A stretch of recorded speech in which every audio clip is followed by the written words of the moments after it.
Ang kaso ni Candice Castro ay isang kilalang krimen noong 2004 sa Malate, Manila, kung saan natagpuang wala ng buhay ang 23 anyos na bank teller sa loob ng kanyang condo unit.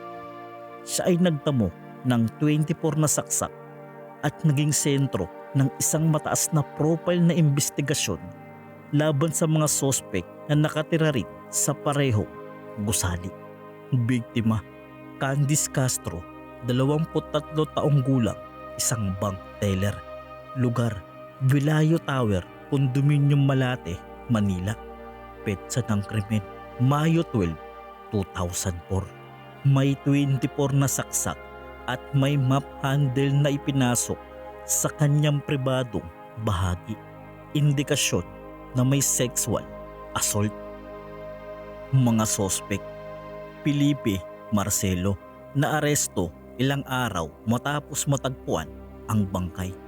May mga gasgas sa muka na pinaniniwala ang galing sa pagtutol ng biktima.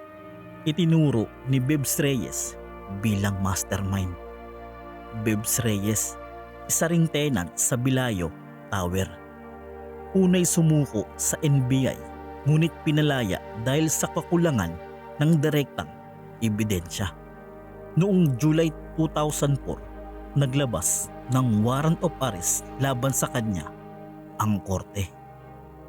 Legal na proseso, kasong isinampa, rape with homicide laban kina Marcelo at Reyes. Pagdinig sa Manila Regional Trial Court Branch 53 sa ilalim ni Judge Reynaldo Alhambra.